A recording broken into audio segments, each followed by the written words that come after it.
In the heart of the Roman Empire, during the peak of its glory, there unfolded a tale of valor and triumph that echoed through the annals of history. The great Emperor Augustus, a mastermind of strategy and governance, sought to expand the empire's borders and solidify its dominance.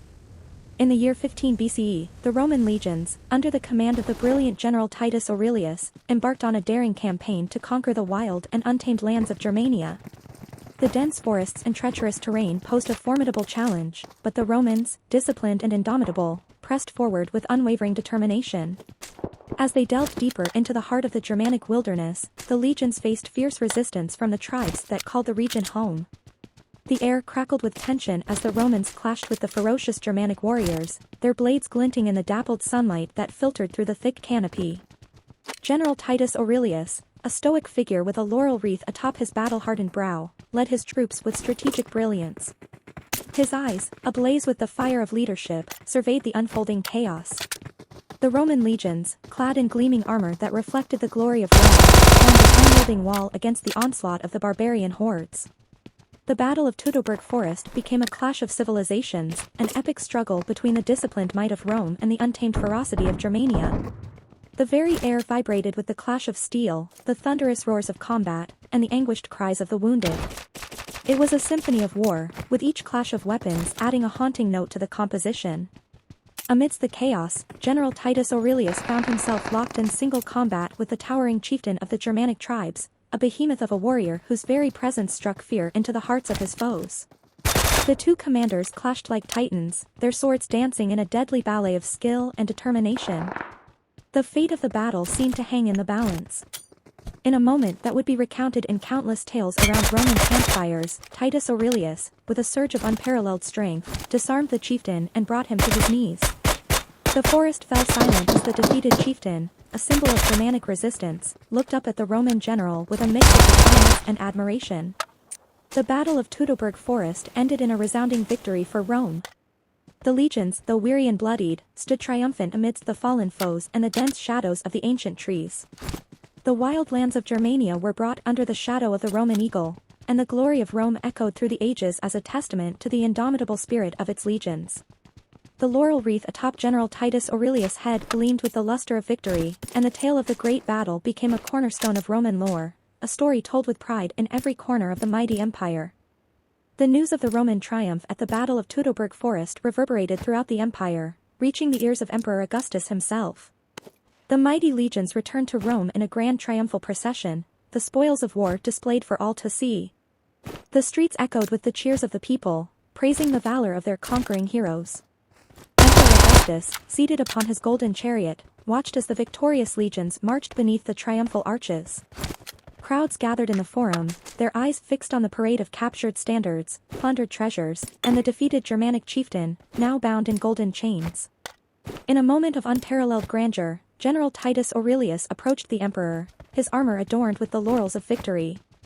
The emperor, with a proud smile, descended from his chariot and embraced the victorious general. The citizens of Rome erupted in cheers, their hearts swelling with pride for the glory of the empire.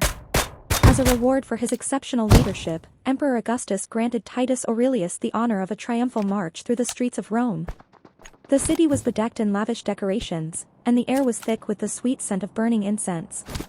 The triumphant procession wound its way through the heart of Rome, with citizens lining the streets to catch a glimpse of the hero who had brought glory to their beloved empire. The climax of the triumph came in the Grand Circus Maximus, where the victorious general, surrounded by his fellow commanders, presided over a spectacular display of martial prowess and exotic animals. Gladiatorial contests, chariot races, and mock battles entertained the Roman populace, leaving them in awe of the might and splendor of their empire. Yet, amidst the celebrations, General Titus Aurelius remained a humble servant of Rome. In a gesture that would be remembered for generations, he humbly presented the spoils of war to the gods in the grand temple of Jupiter Optimus Maximus. The emperor, standing beside him, offered thanks for the divine favor that had smiled upon Rome. The Battle of Teutoburg Forest became a defining moment in Roman history, not just for the conquest of new lands but for the indomitable spirit and disciplined strength of the Roman legions. The story of General Titus Aurelius and the triumph at Teutoburg Forest echoed through the centuries, inspiring generations of Romans. The laurels of victory adorned the imperial crown, and the empire stood tall and proud, casting its shadow over the known world.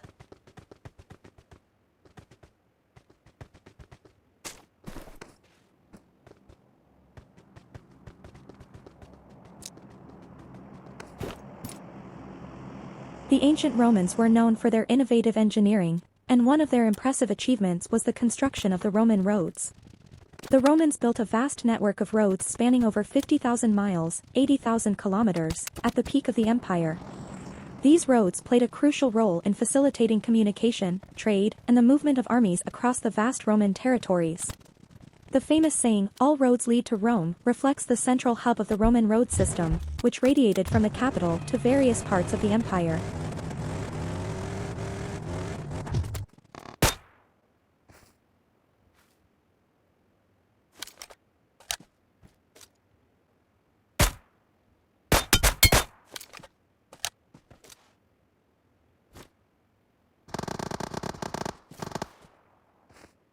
The Roman Empire was one of the most significant and enduring civilizations in history, with a profound impact on Western culture, politics, law, and architecture.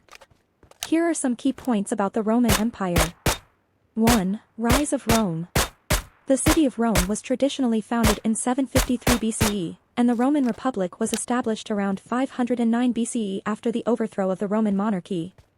Rome expanded its influence through a series of military conquests and the assimilation of other Italian city-states. 2. Transition to empire. The Roman Republic faced internal conflicts, leading to power struggles and civil wars, including the famous conflict between Julius Caesar, Pompey, and Crassus. Julius Caesar's crossing of the Rubicon River in 49 BCE marked a significant event, leading to the downfall of the Republic and the rise of the Roman Empire. 3. Pax Romana. Augustus, Octavian, Julius Caesar's adopted son, became the first Roman emperor in 27 BCE. This marked the beginning of the Pax Romana, a long period of relative peace and stability that lasted for approximately 200 years. During the Pax Romana, the empire reached its territorial zenith, spanning from Britain to the Euphrates. 4. Roman society and culture. Roman society was divided into different classes, with citizens enjoying varying degrees of rights and privileges. Roman culture was heavily influenced by Greek traditions, and the Romans excelled in literature, philosophy, art, and architecture. Latin, the language of the Romans, has had a lasting impact on the development of many modern Western languages. 5. Engineering and architecture. Romans were renowned for their engineering prowess, creating monumental structures such as the Colosseum, the Pantheon, and the Roman Forum. The aqueducts and the Roman road system were vital infrastructural achievements, enhancing communication and transportation. 6. Decline and fall. The decline of the Roman Empire is a complex process involving factors such as economic troubles, military overexpansion, political corruption, and invasions by barbarian tribes. The traditional date for the fall of the Western Roman Empire is 476 CE, when the last Roman emperor, Romulus Augustulus, was deposed by the Germanic chieftain Odoacer. The legacy of the Roman Empire is profound, shaping the foundations of Western civilization and influencing various aspects of modern culture, governance, and architecture. The Eastern Roman Empire, known as the Byzantine Empire, continued for nearly a millennium after the fall of the Western Roman Empire, until the fall of Constantinople in 1453,